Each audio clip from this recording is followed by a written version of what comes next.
चंद्रबाबू पैसे कमाने के लिए हैदराबाद जाता है। वहाँ एक व्यापार शुरू करने के लिए गहरी सोच में पड़ जाता है। चाय पीने के लिए बाइक पे निकलता है। सर्कल के पास ट्रैफिक पुलिस कुछ लोगों को समझाते रहता है। उसी तरफ जाते हुए चंद्रबाबू को पुलिस पकड़ लेता है। सर क्या हुआ, आपने मुझे क्यों पकड़ा? तुमने हेलमेट नहीं पहना और वो कानून के खिलाफ है, इसीलिए मैंने तुम्हें रोका है। गलती हो गया है सर, इस बार के लिए माफ कर दीजिए। ठीक है, फाइन भर के जाओ। फाइन कितना है सर? 500। उसके बाद चंद्रबाबू चाय पीने के लिए जाता है।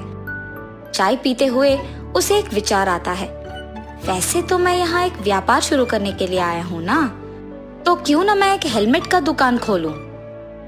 चंद्रबाबू का दुकान तैयार हो जाता है और खुलने के बाद हर रोज बहुत सारे ग्राहक आते हैं। इसीलिए वो एक भरोसेमंद को दुकान में काम करने के लिए लगाता है। उसका नाम संतोष है। मैं बाहर काम पे जा रहा हूँ संतोष। जी साहब, मैं यहाँ दुकान संभालूंगा। ऐसे कुछ दिन बीत जाते हैं। उसका व्यापार अच्छा चल रहा था और बहुत लाभ भी आता है। लाभ को देख संतोष लालची बन जाता है। हमेशा की तरह चंद्रबाबू जब कुछ काम पे बाहर जाता है तो उस समय में संतोष कुछ पैसे चुरा लेता था दुकान से और चंद्रबाबू को कोई शक नहीं होता है। ऐसे ही कुछ दिन गुजर जाते हैं। संतोष, तुम्हारा वेतन कम है ना? जी साहब। ठीक है, अब से तुम्हारा वेतन होगा 10,000 रुपए। बहुत बहुत शुक्रिया साहब। अब से इस दुकान का ख्याल तुम्हें ही रखना होगा, ठीक है?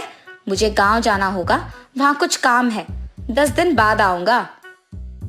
जी साहब, आप कहने तक मैं दुकान का बहुत अच्छा ख्याल रखूंगा। चंद्रबाबू के गांव जाने के बाद हर रोज के पैसे में से आधा संतोष ले लेता था।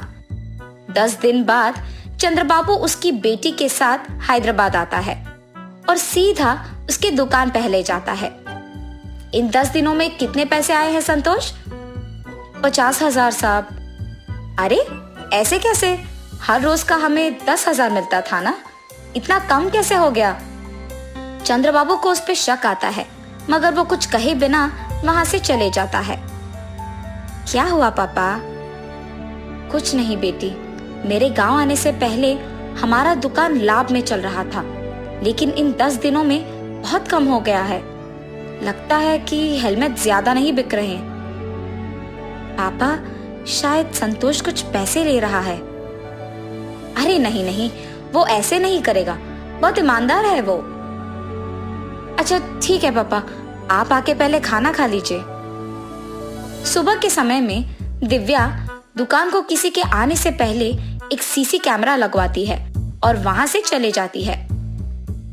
हमेशा की तरह रोज के पैसों में से कुछ संतोष ले लेता है और ये सब दिव्या सीसी कैमरा के फुटेज में देखती है। लेकिन सीसी कैमरा के बारे में दिव्या के अलावा और किसी को नहीं पता था। दिव्या उसके पिता को ये सब दिखाती है और चंद्रबाबू को बहुत गुस्सा आता है। संतोष, तुमने मुझे धोखा क्यों दिया? मैंने कुछ नहीं किया साहब। हर रोज दुकान से तुम ही पैसे निकाल रहे हो। अयो नहीं साहब, मैंने नहीं लिया। ये लो सबूत। उसे देख संतोष के मुंह से एक शब्द नहीं निकलता है। मुझसे बहुत बड़ी गलती हो गई है साहब, मुझे माफ कर दीजिए।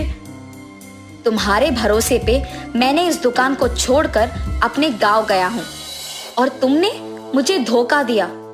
अब तुम्हारा यहाँ कोई जगह नहीं हो सकता है।